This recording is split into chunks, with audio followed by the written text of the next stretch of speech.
आज आप सबके बीच में मैं पहले भी एक बार मीरापुर मेरा आना हुआ था और तब मैं सिर्फ आपकी बेटी के हैसियत से आई थी। आज आप सबकी दुआओं के बदौलत एक पार्लियामेंटेरियन की हैसियत से भी आपके बीच में आई हूँ। लेकिन पहले मैं आपकी बेटी हूँ और बहन हूँ और आप लोगों से हमारा जो ताल्लुक है वो वोट का तो है नहीं क्योंकि एरिया अलग हो गया, लेकिन दिली लगाव है, दिली ताल्लुक है क्योंकि आपका क्षेत्र वो खुशनसीब क्षेत्र है जिसे मेरे वालिद साहब ने अपने अंतिम वक्त में उन्होंने यहाँ की पैरवी करी, यहाँ की सरपरस्ती करी और आपको ऐसा उनका वक्त मिला बेशकीमती कि जब वो अपनी राजनीतिक जीवन में परिपक्व हो गए थे तब उन्हें आपकी खिदमत करने का मौका मिला। इसीलिए मुझे लगता है कि आप लोग उन्हें आज भी अपने दिल में जिंदा रखते हैं, उन्हें याद करते हैं और बस यही ताल्लुक है, वहीं से ये डोर चली आ रही है।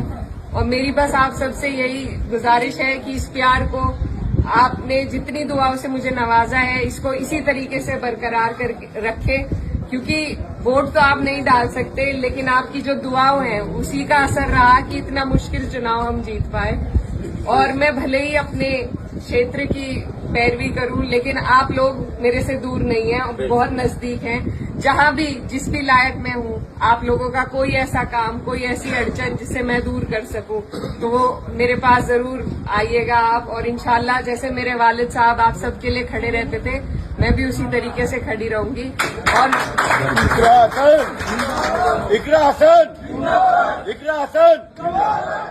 और जिस तरीके से संसद में मैं अपने क्षेत्र की आवाज उठाती हूँ, आप लोग भी दूर नहीं है। मैं कोशिश करूंगी कि मेरी जो लड़ाई है, मेरी जो आवाज है, उसमें आपका भी हिस्सा रहे, आपके लिए भी मैं आवाज उठा सकूं।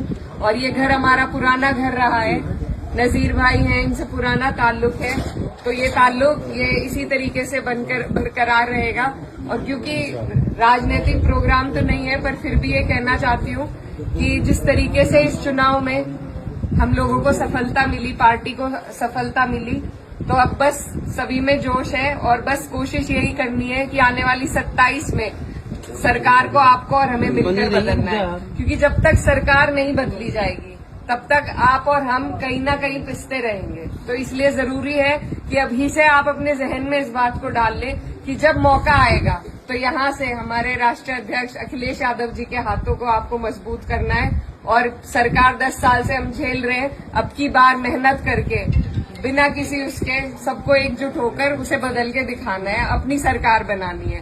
तो 27 के लिए आप लोग अभी से मेहनत में जुट जाइए। और उससे पहले ही आपके यहाँ उपचुनाव भी है, तो जिस तरीके से हमारी पार्टी की सीटें आई हैं उसी तरीके से अब जो जिन सीटों पर उपचुनाव होगा, मेरी आप लोगों से गुजारिश है कि आप अपनी तरफ से एक उदाहरण पेश करें कि सारी सीटें समाजवादी जीते।